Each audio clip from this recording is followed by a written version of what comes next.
parang kakaibang sabihin na ang Diyos naglilingkod sa atin. Pero sa totoo mga kapatid, in spiritual realm, pag maunawaan natin ang paglilingkod natin sa Diyos, although mayroon tayong ginagawa para sa Kanya, pero ang Diyos hindi tumitigil para tayo paglingkuran. Amen? Di ba mayroong mga magulang dito? Kahit layasan ka ng anak mo, kukumustahin mo pa rin yung anak mo eh. Amen? Kahit iiwanan natin ang ating mga magulang.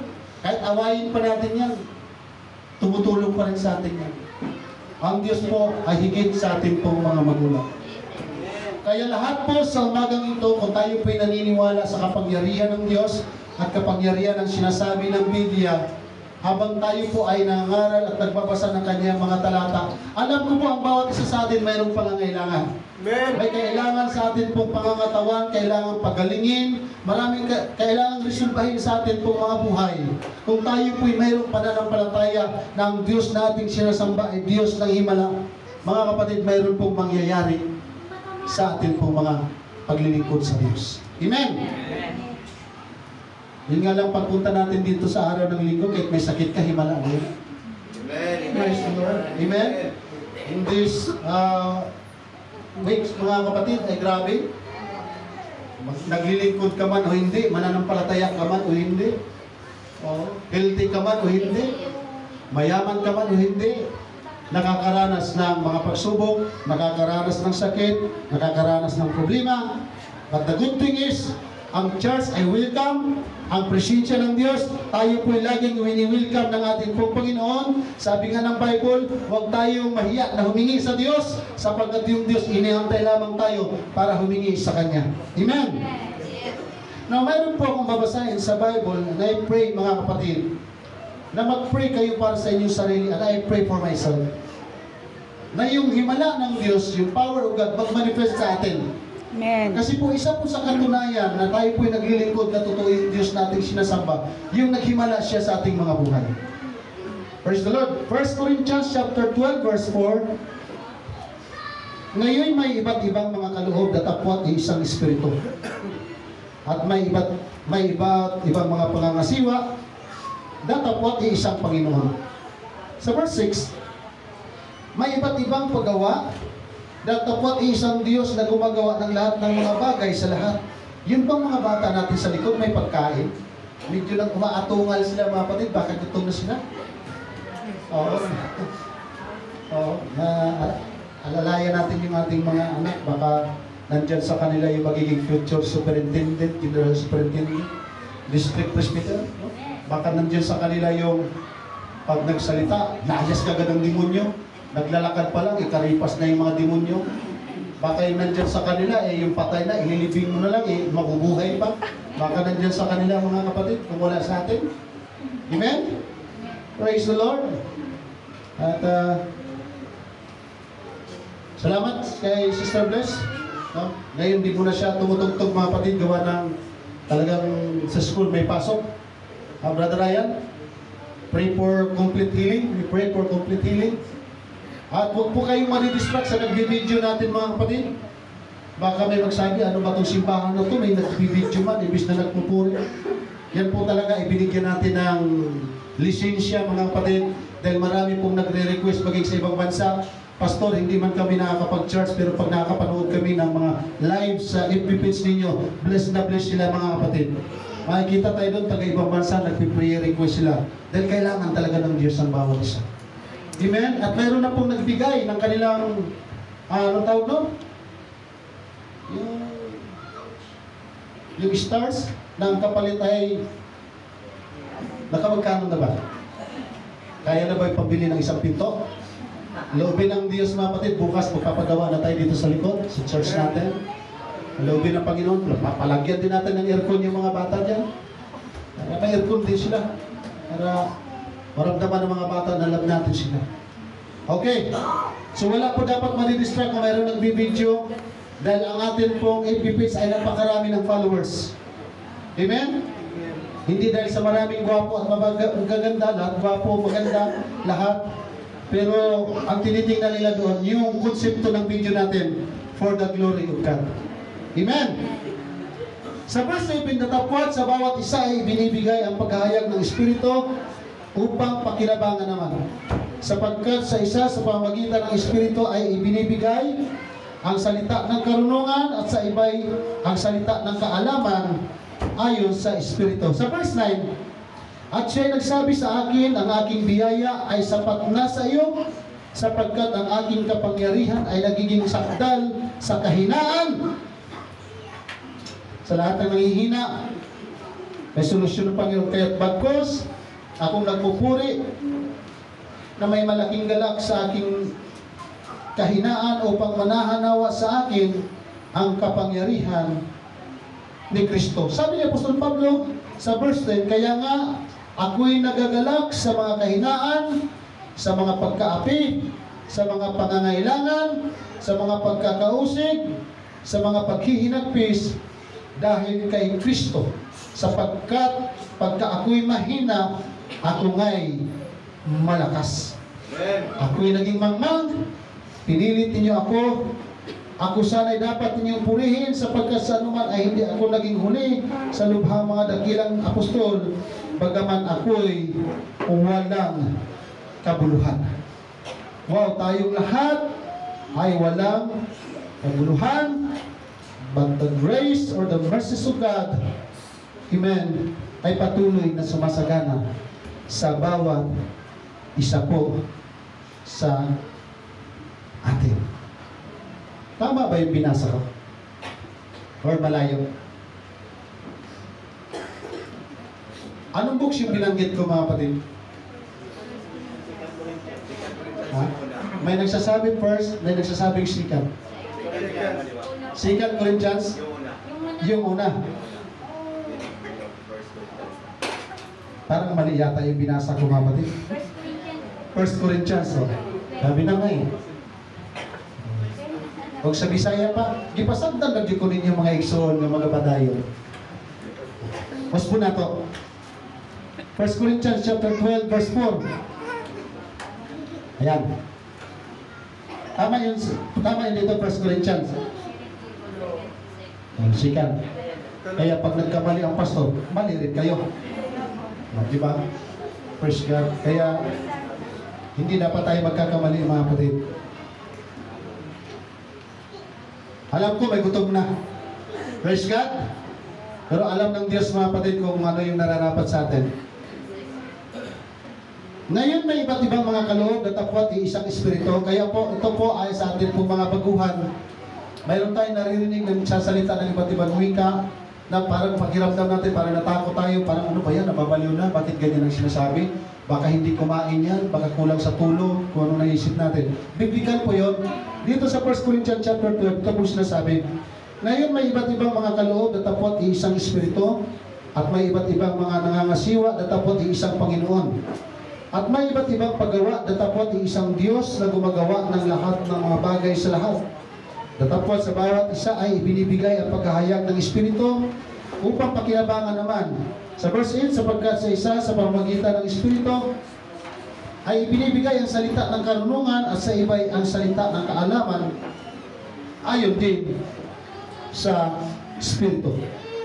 Sa iba'y ang pananampalataya, sa gayon ding Espiritu, at sa iba'y ang mga kaloob ng pagpapagaling sa iisang Espiritu. Dito sa verse 10, to another, the working of miracles, to another prophecy, to another discerning of spirits, to another diverse kinds of tongues, to another the interpretation of tongues. So malinaw po dyan, sa iba'y ang mga paggawa ng mga himala, at sa iba'y hula, at sa iba'y ang pagkilala sa mga espiritu, at sa iba'y ang iba't ibang wika, at sa iba'y ang pagpapaliwanag ng mga wika. Sa verse 11, datapot at lahat ng ito ay ginagawa ng isa at ng gayon ding espiritu na ibinabahagi sa bawat isa ayon sa kanyang ibig. So biblical po yan. At sinasabi ng Biblia, sabi ng sulat ng Apostol Pablo, maganda nga maranasan nating lahat na tayo nagsasalita ng iba't ibang wika. No one can interpret except the Lord, maliban na mayroon pong ipagkakaloob ng Panginoon na may makapagpapaliwanag. Pero yung pagpapasalita ng ibang wika po ay pagsasalita ng iba't ibang wika ay pagpapalakas ng iyong espiritu sa Panginoong Diyos. Amen. Walang anumang salita na hindi naiintindihan ng Diyos. Walang laman, walang bagay sa ating puso't isipan na hindi nauunawaan ng Diyos. Kaya sa bagang ito mga kapatid, maganda yung sa verse 10, ito yung bibigyan natin ng punto. At sa iba'y ang mga paggawa ng mga himala. Minsan, naiinggit tayo, mayroon tayo napapanood sa TV na mayroong gumagawang himala. May mga pastor, may mga pare, may mga iglesia na grabe ang himala. Dito mga kapatid, anong himala ang nasaksihan ninyo? Wala. Ibig sabihin, walang himala ang Diyos sa iglesia nito. Walang makapagpapatunay na ang Diyos ay gumagawa ng himala sa iglesia nito. Mayroon o wala? Mayroon. Sigurado kayo, ha? Mayroon talagang himala ang Diyos sa iglesia nito. Gumagawa. Kasi ang sabi, kapag iglesia walang himala, walang Diyos dyan. Tama? Sino ginagawa ng mga tao sa isang iglesia kung walang Diyos, walang himala? Ay tayo naman ay umaasa sa himala ng Diyos. Sa totoo lang mga kapatid, ang himala, hindi lamang yung bulag nakakita, yung patay na buhay. Yung himala, yung ikaw at ako nandito ka, malaking himala yan. Dati sa inuman tayo, dati sa pasyalan tayo, dati sa saan-saan tayo paliguan na pupunta. Pero ngayon, nandito tayo sa presensya ng Diyos. Bakit? Naniniwala tayo na mayroong himala ang ginagawa ng Diyos. Sa every time na tayo sumasamba at nagpupuri sa Kanya. Amen! Aming Diyos na dakila, pakabanalin mo ang iyong salita, pagpalain mo Panginoon na magiging pagpapala sa lahat ng nandirito. Tulungan niyo po ako Panginoon, anoint my lips. Hallelujah, kayo po ang siyang may karapatan na mangaral sa aming pong kalagitnaan. Use me as a channel of blessings. Ako po'y dumadalangin Panginoon, nadawa pakapan ako ng mga kapatiran na sila'y magpipray na sa akin pong pangangaral, ikaw Diyos ang makita, ikaw Diyos ang maluwalhati. Tago mo ako sa iyong likuran Panginoon, hallelujah, na habang lumalabas ang mga pananalita sa aking bibig, ang kapangyarihan mo, ang kabutihan mo, na mayroon pong pagtugon ka sa lahat ng pangangailangan ng mga kapatiran. I pray in Jesus' name of Nazareth, na mayroong sakit na gagaling, na mayroong nanghihina ay lalakas, na mayroon pong nalulungkot na magkaroon ng comfort, na mayroon pong mga pagpapala na tatanggapin ang lahat sa amin na nandunito Panginoon, because we believe ikaw ang Diyos na buhay, ikaw ang Diyos na mga pangyarihan, ikaw ang Diyos na hindi nagbabago. At ako po'y naniniwala Panginoon, wala kang bibiguin sino man sa amin kung kami po ay mayroong pananampalataya na ikaw ay Diyos na makapangyarihan na nandirito sa aming kalagitnaan. Lord, kiniklaim na namin ang katugunan sa lahat ng aming mga panalangin in Jesus' name. Yung palakpak na may himala ang Diyos sa buhay. Yung pagkakari na hallelujah, na kahit hindi tayo nagpapasa, na hindi tayo nakakinig ng salita ng Diyos, ramdam mo na naghihimala ang Panginoon. Ramdam mo na kumikilos ang Diyos sa ating pagbaboy. Naramdam mo na yung mga pangyarihan kamay mga kapatid na sa ating mga sakit kalamdaman, nandiyan ang pagkilos ng ating Panginoon. Kumamay po kayo ng tatlo, sabihin mo sa Kanya, may himala. Sabihin mo, may himala. At sa Diyos, ang himala. Amen? Ang himala. Pag may narinig ka palang na may nagsabi sa iyo, himala, nagbago ka. Himala na yung mga kapatid. Please be seated. Amen. May himala. At ang himala ay hindi nanggagaling sa pastor. Ang himala ay hindi nanggagaling sa simbahan. Sabi sa sulat ng Apostol Pablo sa mga Korinto, yung himala ay nanggagaling sa Diyos. Kaya yung pagsasalita ng iba't ibang wika, yan po ay hindi natin pinag-aaralan. Yan po ay hindi natin ginagaya. Yan po ay himala na dapat mangyari sa bawat isa sa atin, na lahat tayo ay makakaranas ng mga himalang ito at pabor na isinusulat po ng ating pong dakilang Diyos. May mga tanong, may mga dahilan bakit ang Diyos ay patuloy na gumagawa ng himala. Ang tanong, tayo ba ay karapat-dapat na pagkalooban ng himala ng ating pong Panginoon? Sinasabi ng Malakay chapter 3, ang Diyos ay hindi nagbabago. Sinasabi ng book of Hebrews chapter 10, siya yung noon, ngayon, at magpakailanman. Sa madaling salita, mula noon, ngayon, at magpakailanman ay hindi pwedeng mawala ang himala ng Diyos, sapagkat ang Diyos ay hindi nagbabago. Normal lang sa Diyos na hindi nagbabago, na yung kanyang himala at kapangyarihan ay hindi po nagbabago. Yung mahalin tayo ng Diyos, himala, yun mga kapatid. Totoo, yung kanyang kapangyarihan ay patuloy na kumikilos sa ating mundo. Pastor, bakit ang daming nasunugan ng bahay kamakailan lang? Ngayon lang sa atin, ang daming nasusunog. May himala pa talaga ang Diyos, may himala. Dahil kung walang himala, ay hindi sila nasunog. Nasunugan na himala pa yun? Ano yung pastor? Positibong himala? Negatibong himala? Positibong himala, yun mga kapatid. Sa mga hindi naniniwala sa Diyos, negatibo yun. Pero sa mga naniniwala sa Diyos, himala yun, positibo yun mga kapatid. Bakit?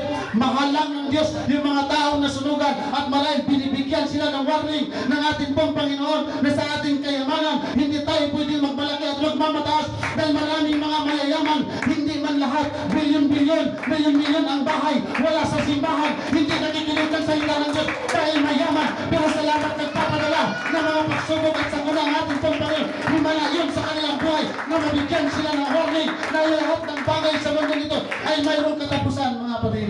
Amen. Amen. Right. Bakit tayo nagpipray kung hindi tumutugon ang Diyos ng himala?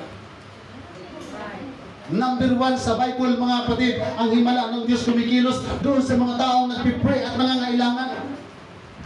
Kaya every time na tayo sumasamba, umiiyak tayo sa lugar na ito, lumuluhod tayo sa lugar na ito, para ano? Magpapapansin? Hindi po. Mayroon tayong pangangailangan. Kailangan natin ng himala ng Diyos. Dahil pag hindi siya kumikilos sa ating mga buhay, mga kapatid, pagtatawanan ka ng ating pamilya at ng ating mga kapitbahay. Totoo?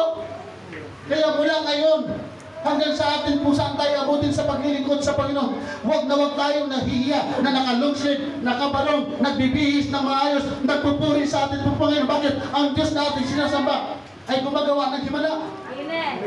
Amen. Sa linggong ito, mga kapatid, hindi maganda ang aking karamdaman, hindi maganda ang aking nararamdaman, pero to God of all the glory. Sa panahon ng nangihina ka, sinasabi ng Biblia, sinasabi ng aklat ng unang Juan, lumapit ka lang at humingi sa atin pong Panginoon. Sa panahon na nanghihina ka, sa panahon na nagkakasakit ka, umasa ka, na kapag humingi ka sa atin pong Panginoon, bibigyan ka ng kalakasan ng ating dakilang Diyos. Totoo, hindi. Yes. Ay, pastor, nag-pray ako, bakit may sakit ako ngayon? Himala pa rin yan. Tama. Pastor, may sakit ka, nag-pray ako, himala pa rin yan. Tumutugon ba? Yes, tumutugon. Himala pa rin yan, buhay ka eh. Ay, kung sa pagkakasakit natin, patay tayo. Diba? Amen. Lahat ng ating nararamdaman, mga kapatid, patuloy ang himala ng Diyos. Bakit tayo may prayer request? Bakit mayroon tayong pananalangin? Dahil ang Diyos ay gumagawa ng himala. Bakit tayo umaawit? Sagutin niyo ako, mga kapatid, bakit tayo umaawit? Nagpapa-impress ba tayo sa Diyos? Nagpapasikat ba tayo sa Diyos?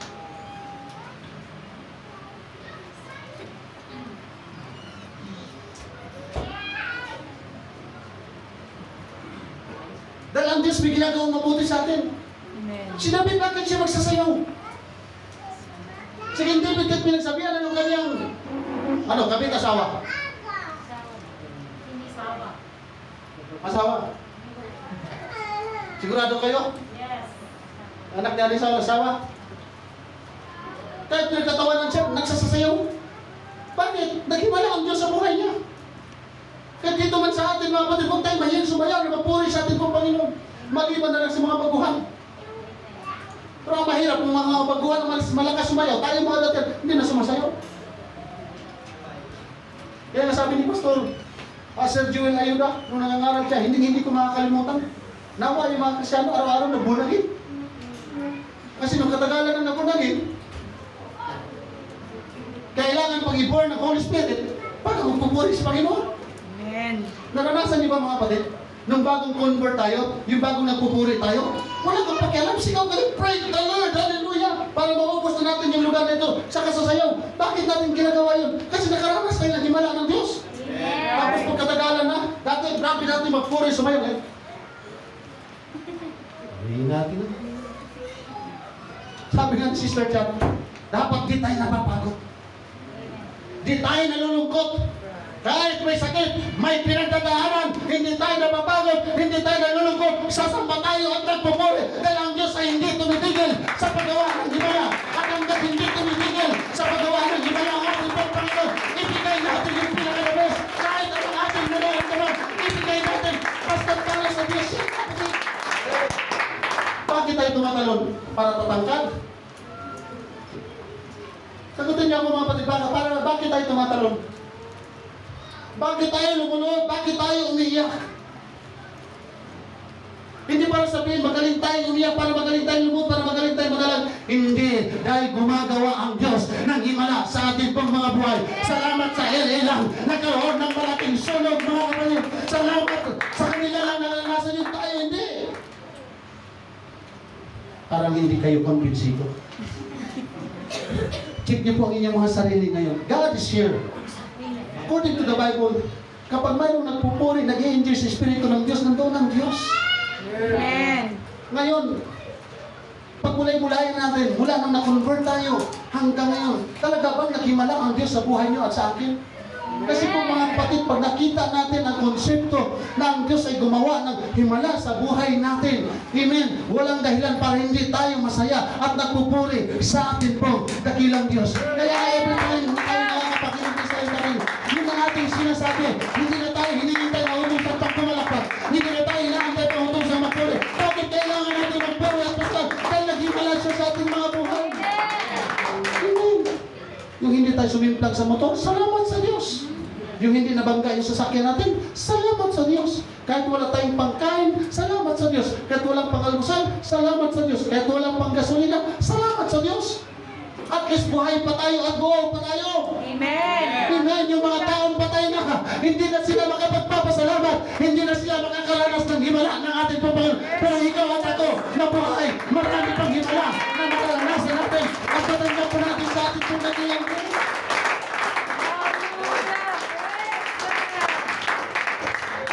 Di ba ang ganda nung mensahe ng linggo? From Ludibar to the grace of God. To the Tama table ba? of grace. Oh, table of grace. Oh. Thank you sa birthday. Sabi ni Brother Gord, table of grace. Ganun tayo sa kalagayan natin dati. Pero pinagpapala tayo ng Diyos. Sabihin mo sa katabi, pinagpapala tayo ng Diyos. Pinagpapala tayo ng Diyos. At himala yan, yung makangiti ka pa, himala yan ng Diyos. Yung nakakita pa tayo, himala ng Diyos. Yung nakahinga pa tayo, himala ng Diyos. Amen. Kaya dapat naman natin purihin ang Diyos. Kaya tayo tumatalo, nagpupuri natin. Kahit may sakit tayo, himala pa rin ang Diyos yan sa buhay natin. Kasi po, yung ang himala ng Diyos, gumagana yan sa pamamagitan ng ating pananampalataya. Never natin maramdaman at maranasan ang himala ng Diyos pag wala tayong pananampalataya. Di ba maraming may mga sakit sa Bible? Pinagaling ka ayon sa iyong pananampalataya. So, sino dito may taning?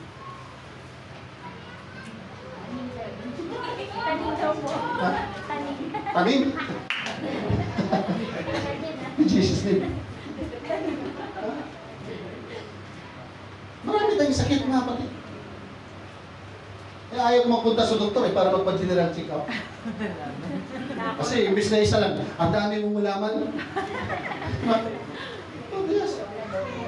Ang daming maintenance sa akin mga kapatid. Nung pandemic pa lang, start ng pandemic, ang dami nang niresita sa akin ng doktor doon sa Bulacan. Sa biyaya ng Diyos hanggang ngayon. Hindi ko ininom yung resita ng doktor, hindi sa kinukontra ko yung doktor. But I challenge my faith. Pastor, hindi ka na umiinom ng gamot. Inom. Ambroxol. Ambroxol o... Oh. Ang hirap huminga pag yung inuubo ka. Ito mga kapatid. Pero bago ko inanong, pinag-pray ko. Nawa, pag inom ko ng gamot na ito, walang kidney na masira, walang... Yung isa lang yung inumin mo, baka madamage yung iba. Pero ang pinag-uusapan dito mga kapatid, yung ating pananampalataya. Yung bulag na nakakita dahil sa pananampalataya. Yung bulag na kalakad dahil sa pananampalataya. Yung tao nagsisigaw, have mercy on me, the son of David. Gusto kong makakita. Anong sabi ng Panginoon? Ayon sa pananampalataya mo, makakakita ka. Ayon sa pananampalataya mo, makakarinig ka. Ayon sa pananampalataya mo, gagaling ka.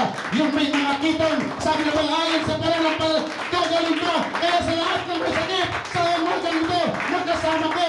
Mayroon tayong pananampalataya. Kung tayong pagkagaling, i-claim natin yan na tayong pagkagaling. Kung tayong kapuswaan sa problema, kung maraming kapos na pinagkakaanan natin, i-claim natin, kaya tayong pagalingin ng ating dakilang Diyos.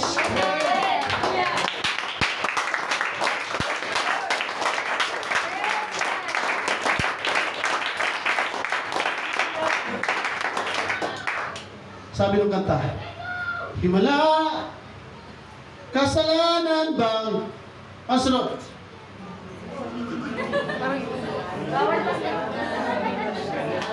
Di ba alam natin yun?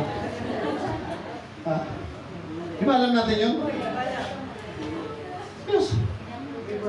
Nang hindi pa tayo naglilingkod sa Panginoon, pag video may tama-tama na ng konti, at mayroon kang problema na pinagdadaanan, himala, kasalanan, di ba?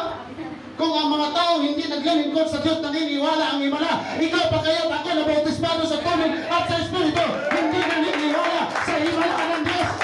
Ngayon pa lang mga kapatid, hindi ko nakikita ang inyong pangangailangan, pero nakikita ng Diyos yan. Ang naman ang inyong kailangan, mag-pray ka sa ating Panginoon, and I pray for God na ang Diyos gumawa ng himala. Pastor, ang tagal ko nang pinag-pray, yung mahal ko sa buhay, ma-convert mo dala sa Panginoon. Hanggang ngayon, hindi pa rin ako tinutugon ng Diyos. Tinutugon tayo, mga kapatid. Ang dami kong mga mahal sa buhay hanggang ngayon. Wala sila sa Panginoon. Salamat sa Diyos. May himala pa rin. Dahil hindi pa sila patay. May pag-asa pa. Amen. Kaya ako'y nagpe-pray, Lord, kung hindi man nila ako paniniwalaan, magpadala ka ng ibang mga ngaral sa kanila na pwede nilang paniwalaan. Amen. Totoo po, may himala. Hindi kasalanan ang humingi ng himala sa Diyos. Ang mali po kasi minsan sa atin, sige lang tayo hingi ng himala. Lord, pag may problema, Lord, himala.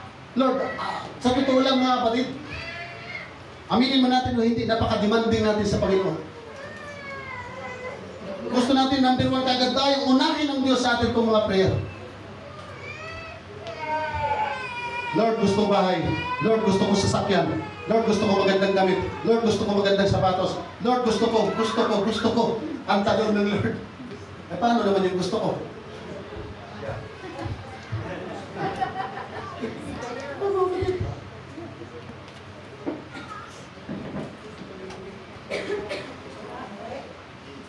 Nag-pray kami ng mag-asawa si Sir Chat. By this month, or next month, i-release yung Libina at yung expander. Because of faith. Kaya nung nag-prayer meeting kami dito, pagkapanyo sa prayer. Amen. Kasi hindi kayo kasya sa isang sasakyan. Tama? Sa totoo lang mga kapatid, hindi sa amin yung sasakyan na yun. Mayroon na dito magmamayari doon na dalawa. Praise the Lord. Doon na lang kayo makisakay sa dalawa na yun. Praise the Lord.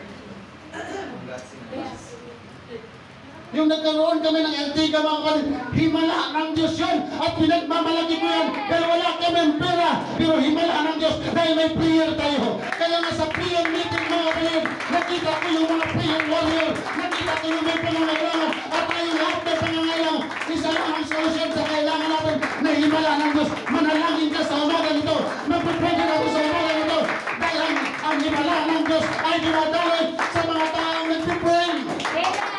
Kaya hindi pwede sa simbahan patunga tayo. Mag-pray ka natin sa loob ng simbahan. Pwede kang matisod, pwede kang manghina, pwede kang tumalikod, pwede kang umayaw. Pero mag-pray ka na sa lahat ng negatibo. Lord, alisin mo ang negatibo sa akin. Yung positibo ang ating nakikita. Mga kapatid, ibibigay ng Diyos yan.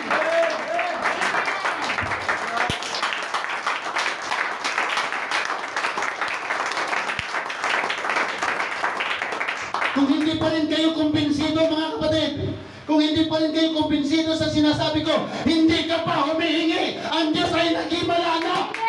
Hindi pa lang sa ating pagtulong, ang Diyos nag-himala na. Marahil mayroong babangungatin, marahil mayroong hirap ng huminga, marahil mayroong kay kapitbahay na maingay, marahil ang dami na nating nararamdaman. Kahit tulog ka, ang Diyos gumagawa ng himala. Amen. Amen. That's right. Kung hindi pa rin kayo kumbinsido, walang taong alam niya kung nakatulog siya.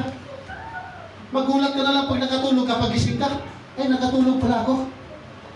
Pero yung natutulog ka na humihinga ka, hindi mo alam yan kung nakakahinga ka ba. Amen. Kaya nga, ang sarap ng buhay ng mga tao na matay na natulog lang. Tayong mga mahal sa buhay, pag mayroon tayong mga kamag-anak na namatay na natulog yan, iyak tayo eh. Grabe ka naman, natulog ka lang, namatay ka. Pero masayang kamatayan yun. Yan ang himalang kamatayan. Hindi ka natusukan ng hose, hindi ka natusukan ng tubo, hindi ka nadalhin sa emergency. Kumbinsihin niyo ako, mga kapatid, na ang Diyos hindi gumagawa ng himala.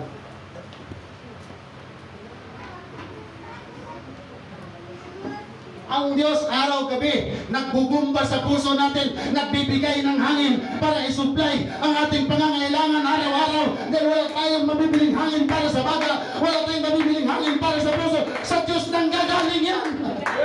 Palapakan natin siya kung nauunawaan po ninyo ang ating pong sinasabi.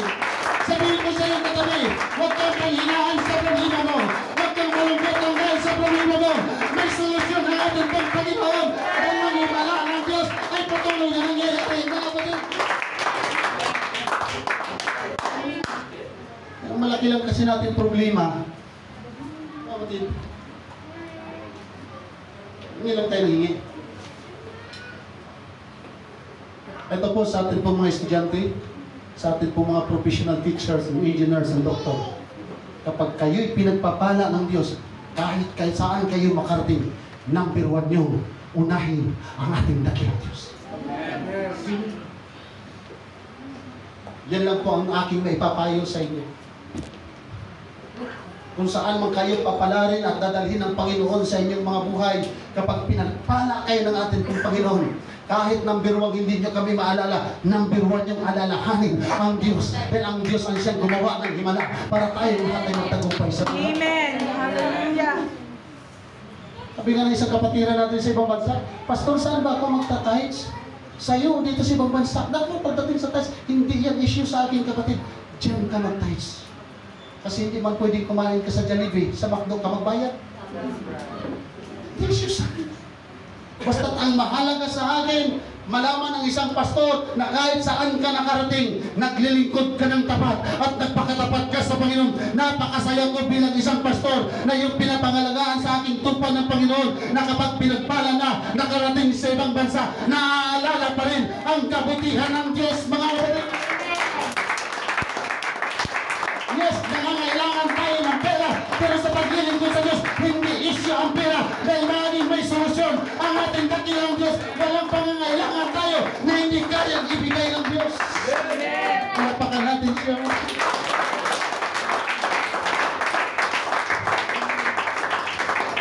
Sabi ng Bible, Philippians chapter 2 verse 12, work out your own salvation with fear and trembling.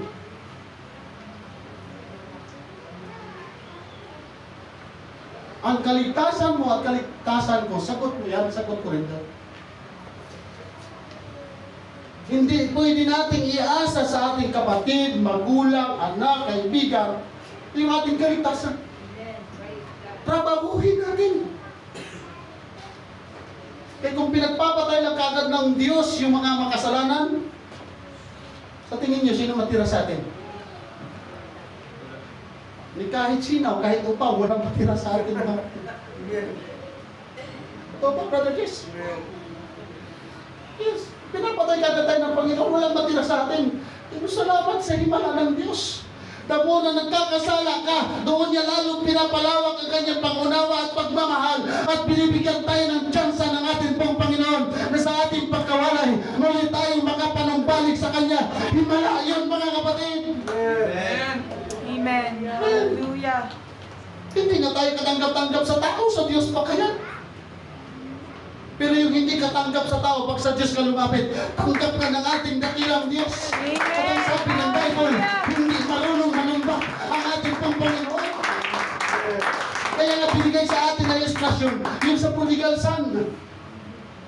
Kahit dinustay na niya, binalwala niya ang kanyang ama, pero nung siya bumalik, at niyakap pa rin siya.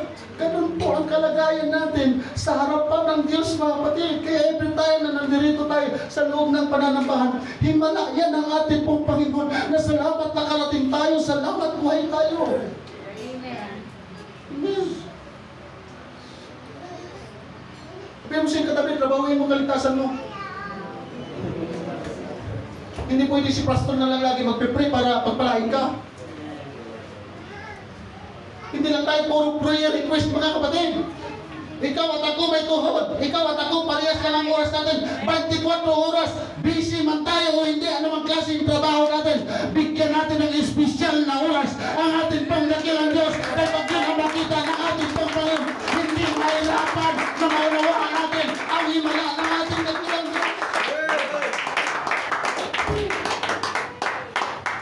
Work out your own salvation.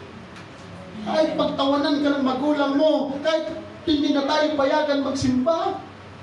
Kaya nga yung kanta na I have decided to follow Jesus, himala yung mga kapatid ng isang bata na ang tatay niya ay hindi mananampalataya at ang sabi ng tatay niya, pag ikaw lumabas sa pintuan na yan dahil nag-born again ka, puputulan ka ng ulo. Anong ginawa ng bata? Pinutulan talaga siya ng ulo ng papa niya.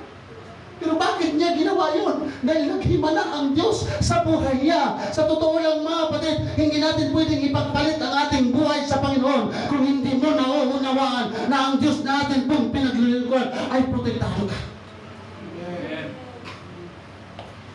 Excuse me po. Kaya dapat walang problema at kasalanan ang manaig at magtagumpay sa atin. Pag tayo nagkakaproblema, kapag tayo may pinagdadaanan, isipin natin na ang Diyos na ating pinaglilingkuran, grabe kung maghimala. Sinabi ng Panginoon, magkaroon ng lupa, magkaroon ng dagat, magkaroon ng isda, magkaroon ng kahoy, magkaroon ng prutas, magkaroon ng pagkain. Saan kumuha ang Diyos? Sinabi lang niya at nagkaroon. Kaya sinabi ng Biblia, sabihin mo lang, Panginoon, nagkagaling ako ay gagaling ako. Yun yung pananampalataya na dapat natin panghawakan. Dahil kung wala tayong ilalim ng pananampalataya na pagkaunawa na ganun mga kapatid, hindi talaga natin makikita ang himala ng Diyos.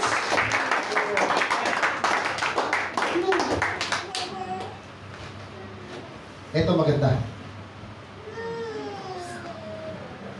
Papakiusapan ko po ang lahat ng department. Lahat ng mga department, may pundo pa naman kayo.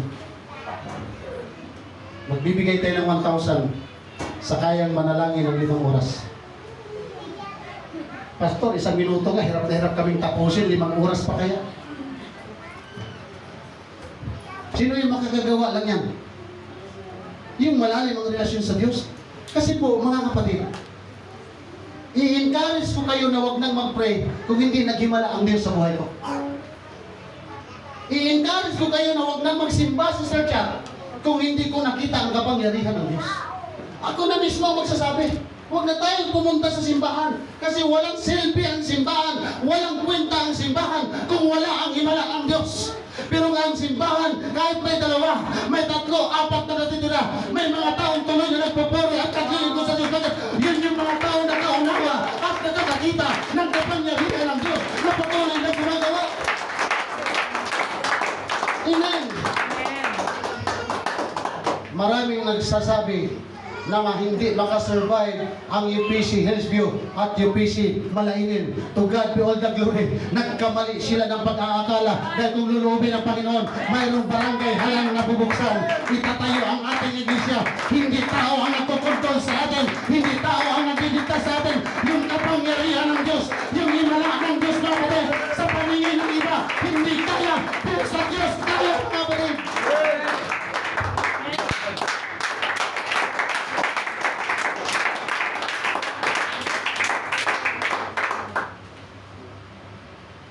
1,000 i-divide sa 3, magkano? I-challenge natin yung 3 Hebrews. Saan yung 3 Hebrews? 5 hours. Kasama ka ba namin, Pastor? Oo. Babantayan ko kay 3. Pero magpaalam muna kayo sa inyo yung mga magulang na payagan kayo. At kailangan marinig ko ang prayer. Kaya pag ang prayer pabalik-balik, alam ko hindi nagpipray yan. Pag ang prayer po, praise the Lord, hallelujah na lang, alam ko hindi nagpipray yan. Okay? Okay lang sa inyo yun, i-divide yung 1,000 sa inyo 3. Ha? Parang hindi kayo makatingin sa akin ng diretsyon, mga kapatid. Ay, si Pastor nagbibiro lang yan. Ha? Grabe tawa ni brother siya. Mga kapatid, may bayad man o wala, may premium man o wala, hindi man natin nakikita ang himala ng Diyos, mag-pray pa rin tayo sa ating pong Panginoon. Kaya hindi mo alam sa prayer mo, pinagpapala ka, hindi mo alam sa prayer mo, pinagpapala ang pamilya mo, hindi mo alam sa prayer mo, yung kamag-anak mo ay nililigtas ng Diyos, hindi mo alam sa prayer mo, pinoteksyonan ng Diyos ang iyong mahal sa buhay, hindi mo alam sa prayer mo, na sa lahat ng pagkakataon, nagpapadala ng laksa-laksang anghel ang Panginoon para proteksyonan tayo sa gawa ng kaaway, sa lalang ng kaaway, mga kapatid. May pira man o wala, hallelujah, tuloy tayo sa paglilingkod sa Panginoon. May sasakyan man tayo o wala, may bahay man tayo o wala, tuloy tayo sa paglilingkod sa ating pong dakilang Diyos. Before we end, may mga tao po kasing nagkaroon ng misunderstanding sa Bible. Kaya, dati kumapit, ngayon nawala sa pagtitiwala. Isa po sa napakasakit isipin na may mga unang Kristiyano na nung una mapapanood mo sa television, sa YouTube, grabe sila kung mangaral, kulang na lang apoy ang lumalabas sa kanilang mga labi. Pero bandang huli, Sister Chat, nakasulat sa kanilang mga diary, hindi naman talaga ako naniniwala sa Diyos at hindi naman talaga ako totoong naniniwala na naghimala ang Diyos. Di ba ang lungkot yun? Ang hirap ipangalandakan na ang Diyos ay naghihimala, pero sa ating sarili mismo, hindi natin naranasan naghimala ng Diyos. Now, magtanong po ako, mga kapatid. Sabi nga ni si Pastor J, honest to goodness. Sino dito ang hindi nakaranas ng himala ng Diyos?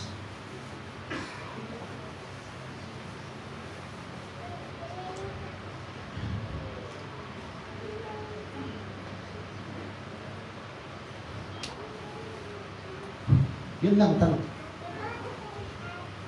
Walang nagtaas ng kamay. Ibig sabihin, naghimala ang Diyos sa'yo.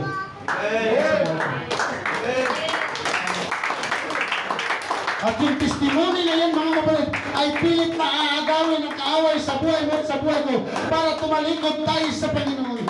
Pero dahil alam mo na naghimala ang Diyos sa buhay mo at sa buhay ko, tina-challenge po kita, kahit wala kang pera, kahit wala akong pera, magpunta lamang tayo sa lugar nito. Patuloy nating sambahin ang ating dakilang Diyos, mga kapatid. At ako'y naniniwala, ang sabi ng binasa nating talata kanina, kahit kailan ay hindi nagkulang ang Diyos. Amen. Hallelujah. Tayo lang po ang nagkukulang sa Kanya. Kaya every time na tayo magpupuri sa Diyos, yun po ang lagi kong challenge. Kahit sinong nakatayo, kahit sa devotion, kahit sa Sunday School, huwag tayong magkait ng palakpak. Dahil yung palakpak na yan ay para sa Diyos. Yung palakpak na yan na ginagawa natin dahil ang Diyos ay naghimala sa atin pong mga buhay. Hallelujah. Praise Jesus. Pastor, ang himala kasi gusto kong mangyari sa buhay ko na maging si Alden Richards ako at saka si Daniel Padilla. Para hindi na ako mahirapang manligaw. Sila na ang manligaw sa akin. Masamang himala ba yun, mga kapatid? Masamang prayer ba yun? Masamang prayer ba yung maging tanyag ka, maging sikat ka, maging kilala ka? Masamang prayer ba yun? Alam niyo po, hindi natin kayang anukin ang karunungan ng Diyos. Yung katalinuhan ng Diyos. Marahil may nag-pray sa atin gustong magka-aeroplano. Yes, kayang ibigay ng Panginoon yan, kahit 100 piraso yan. Eh kung pagsakay naman natin sa aeroplano, mabangga tayo. Di patay. Pastor, gusto ko makarating sa Titanic. Yung kasi pumunta sa Titanic, medyo mahina yung sasakyan nila. Pupunta ako kay Max, sino yun? Yung pinakamayaman ngayon. Yung may naroon siya pag-aari sa paggawa ko sa kanya ng barko na makarating, sasakyan na makarating sa Titanic na hindi sasabog. Pastor, nag-pray sana ako na magkaroon kami ng tangkidigira para yung mga kapitbahay namin mga iingay, bubumpa ka na lang. Kung mo araw ng Sabado pagkatapos mag-video parang katinig mo, alam niyo po, kung tinutugon ka agad ng Diyos ang ating mga prayer, ubos ang tao. Kasi gugustuhin mo na lang, ikaw lang mag-isa matira, parang wala ka ng problema. Di ba mga kapatid? Tingnan niyo po ng himala ng Diyos yun. Kasi kung tinugon tayo ng Diyos, wala tayo dito at marahil patay na tayo. Ayaw ng Diyos na walang tagapalakpak. Ayaw ng Diyos na walang nagpupuri sa Kanya. Ikaw at ako, bakit tayo binuhay ng Diyos? Dahil ang purpose ng Panginoon na tayo mga tao ay magpupuri sa Kanya. Na tayo mga tao ay sasamba sa Kanya. Na kahit may sakit. Kaya nga sabi nila, yung kwento na maraming followers ang demonyo kaysa Panginoon, alam niyo na yung kwento na yun? Na ang sabi nila ay mas maraming followers si Satanas kaysa Panginoon. Kaya sa lugar ng Brazil, tama ba yung pronunciation ko mga teachers? Brazil! Long time na. Masyado na. Masyado na mahal. Brazil. Yan. Welcome to Brazil. Mas sikat si Satanas sa kanila kaysa ating Panginoon. Kaya nagpagawa sila ng mga dambuhalang, mga mga imahe. Sinakay sa sasakyan, pinarada. Ang dami kalalaking may mga sungay. Saan nila nakuha yung konsepto si Satanas may sungay? Wala namang sungay si Satanas. Gwapo nga eh.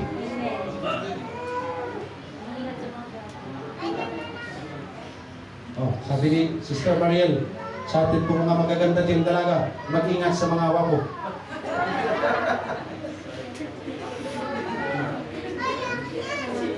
Pinarada nila ang dami. Tapos nagdrama sila doon. Si Jesus, pinagbubugbog ni Satanas. Blasphemy of the Holy Spirit. Hinahamon nila ang kapangyarihan ng Diyos. Ilang araw ang lumipas, linggo ang lumipas, binaha sila, nagkandamatay sila, nagkaanod yung bahay nila, yung mga sasakyan nila, nagkanda sila, halos maubos sila. Dahil may totoong Diyos at ang Diyos ay gumagawa ng himala. Hindi pwedeng hanunin ng Diyos, hindi pwedeng hindi tayo maniwala sa Diyos, at hindi pwedeng pagtatawanan natin ng Diyos, at hindi pwedeng mga kapatid na mag-blasphemy tayo ng Holy Spirit nang dahil sa ginawa nila, pinagbayad sila ng ating dakilang Diyos. Amen. Hallelujah. True story. The true miracles of God. May himala ang Diyos na positibo sa ibang tao at negatibo sa ibang tao. Ano sabi nila? Totoo palang may Diyos. Totoo palang may Diyos. Pastor, nasaan ang Diyos? Malayo ba ang Diyos? Hindi. Isang dangka lang mula sa iyong labi hanggang sa iyong puso. We are the temple of God. Kaya pag ang tao ay totoong Kristiyano na laging sinasamahan ang ating pong Panginoon, hindi ka mahirapang maghanap kung nasaan ang presensya ng Diyos. Kapag naunawaan mo, pag binibigyan mo siya ng buwang sa ating puso na manahan at kumilos at tanggapin siya sa ating pong mga buhay, yun ang isang pinakamalaking himala. Dahil pag yun ang ginawa natin, magiging maayos ang buhay natin, magiging maganda ang buhay natin, nagiging tama ang ating direksyon dahil hindi na tayo ang nagkukontrol sa ating sarili. Ang Espiritu na ng Diyos ang magkukontrol sa atin. Kapag ang Espiritu ng Diyos ang magkukontrol sa atin, kahit anong klaseng bako-bako ang ating pagdadaanan, iisang destinasyon lang ang ating paguluran. Makakarating tayo sa langit na inihanda ng Diyos sa atin, mga kapatid.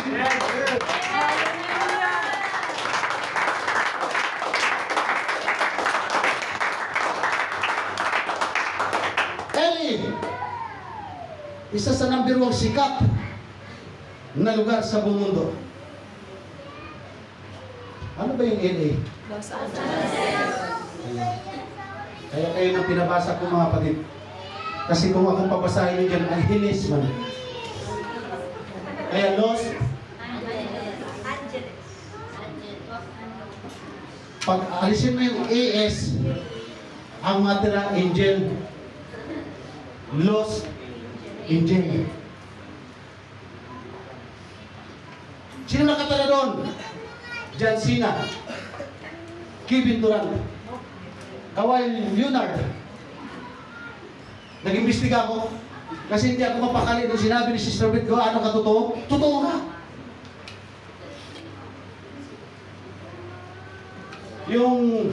Yung gumawa ng pelikula Passion of the Christ, doon nakatira. Oh, si Mel Gibson. Ang daming mga sikat na artista. Mayroon pa mga, yung bahay nila doon, is $7 million. I-times mo yun sa pera natin. Ilang billion yun? Mahina ako sa mathematics. Ano, Sister Mikay? Ano yun? 7.1 million. Ayun na. Huli. Billion ang bahay nila. Hindi kinakatakutan ng Diyos kahit gaano kakaraming pira, kahit gaano kakasikat. Amen? Amen. Dahil anong sabi nila? This city is a godless city. Wala daw Diyos sa lugar nila. Ibig sabihin, pag ang lugar walang Diyos, para ka na rin Sodoma at Gomora. Puro kasamaan na ang kanilang ginagawa. Puro kababuyan ang kanilang ginagawa. Pag sinabi mong walang Diyos, blasphemy of the Holy Spirit, pinakita nila ang Diyos, ng kapangyarihan ng Diyos. Hindi nila nakita personally ang Panginoon. Pero yung sinasabing sunog, himala mga kapatid, na nagkaroon ng ganong kalaking sunog. Ibig sabihin, ganon na karaming masama doon. Alam niyo ba ang nakakatawa? Ang hindi nasunog, mayroong Biblia na hindi nasunog.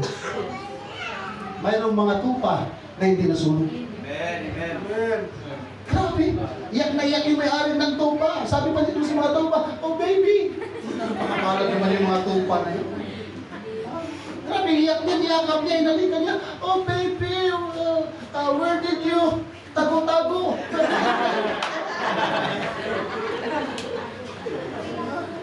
Ang mga bahay na ganda sunog, yung mga bahay na mahirap tibagin at gumuho ng lindol, pugnaw sa apoy mga kapatid, pero yung mga tupa, buhay.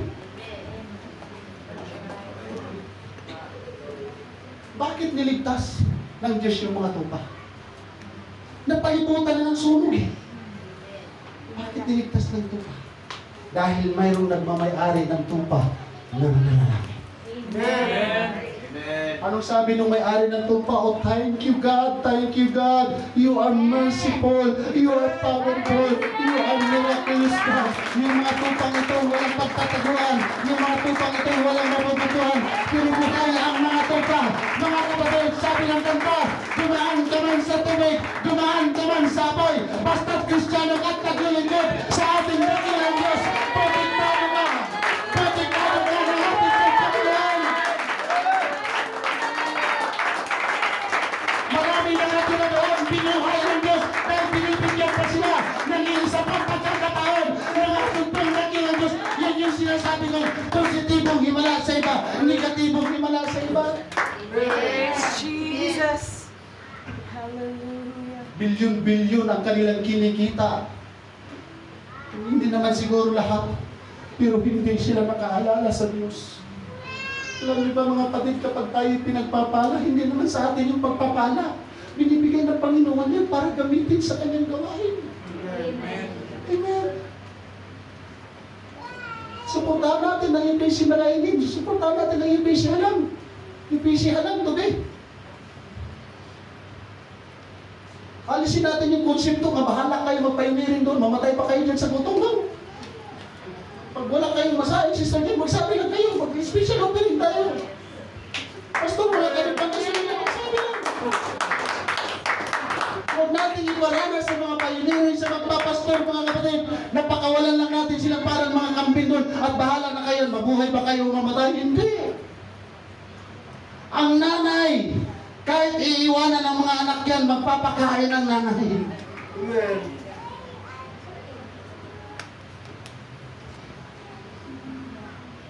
Pastor, bakit hindi tayo nag-support doon? Milyonaryo sila. Mas mayaman sila kasi sa atin.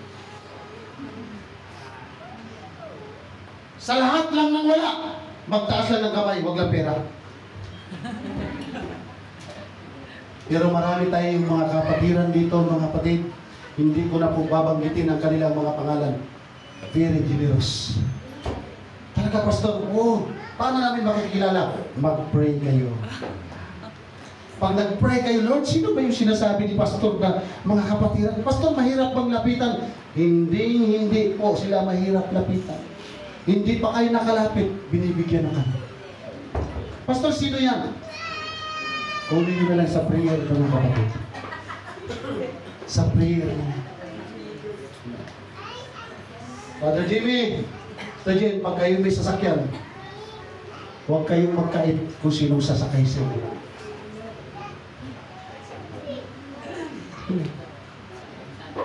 Kung bibigyan kayo ng pera, huwag niyong tanggapin.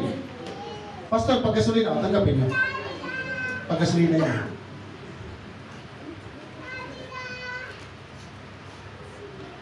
Sa mga musician natin, nangangailangan ng musician ng malainin. Si Pastor hindi yan nagdidiman. Matapang yan eh.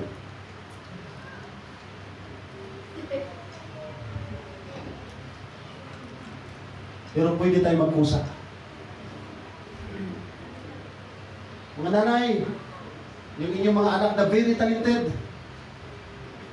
huwag niyo pagkaitan.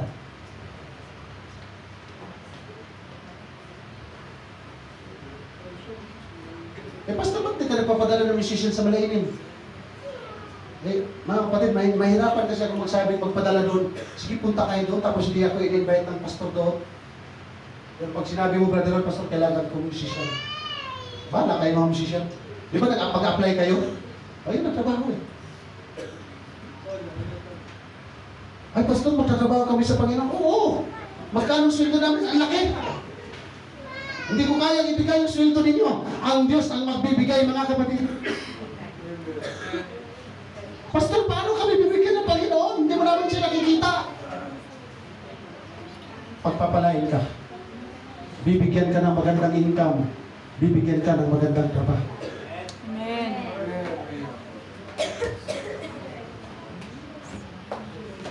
Pastor, totoo ba yung sinasabi mo? Yes, totoo. Number 1 kong ginawa, brother Dom. Pagdating ng sasakyan namin, pinasakyan ko agad libre. Walang bayad. Mga kapatid, gusto ko pong ipaunawa sa inyo, kami mga pastor, hindi bayaran. Kung kami man ay bibigyan ninyo ng lawang, maraming salamat. Pero kung kayo nagbibigay sa gawain ng Panginoon ay kinakatison nyo, huwag na po kayo magbigay. Dahil kaya pong mag-supply ang Diyos ng Himala sa pangangailangan ng simbahan. Yes, we are! Mayroon tayo pong promise at dahil sa promise na yan, naghimala ang Diyos, pinagpala tayo ng ating Panginoon. Kaya ang bunga ng ating promise, bukas gagawin na ang simbahan dito sa likod. Mga kapatid, that is the miracle of God. Magtatapos na po ako. Bakit hindi sinunog ng Panginoon yung tupa? Dahil sa may nananalangin. Kaya sa kung may nag-aalala man dito, Pastor, babalik ng Panginoon, baka may pento yung asawa ko, may pento yung tatay ko, may pento yung anak ko. Pray. Pray. Pray. Amen. Pray. Pray. There is some miracle and pray. Yes. Hindi mag-pray si Jesus kung hindi totoo naghihimala ang ating pong Panginoon. Kapag si Jesus ang mananalangin, grabe siya kung mag-pray. Tayo kasi mga kapatid, praise the Lord, hallelujah, salamat Panginoon, tinugon mo na ako sa aking pananalangin in Jesus' name, amen. Upo ka na ngayon, saya ka na ngayon. Ang magandang prayer, alam niyo po, ang tao makakapanalangin ng 5 hours, ng 4 hours, ng 3 hours, yung tao hindi makasarili. Tingnan niyo po si Jesus Christ nung nananalangin siya sa halaman ng ayun. Yun na yun mga kapatid. Ang sabi doon yung pawis niya ay parang butil. Bakit? Para ba iligtas yung kanyang sarili? Ang prayer pa rin niya doon sa mga taong iiwan niya. Dahil babalik na siya sa kanyang trono sa langit. Wala siyang ibang pinagpipray na kahit wala na siya, nandoon pa rin ang pananampalataya, nandoon pa rin ang pagtitiwala. Isang himala na nangyari sa buhay ko at sa buhay mo. Hindi mo nakita si Jesus na personal. Hindi ko nakita si Jesus na personal. Hindi natin siya nakita na pinato. Pero tayo naniniwala na totoo siya. Himala, yun mga kapatid. Kaya tayo naman ay sumasambat ng himala. Lubos-lubosin natin. Tayo po lahat at tumayo. Our God is a miracle worker. Amen. Kaya mayroon tayong mga mahal sa buhay na hindi pa naman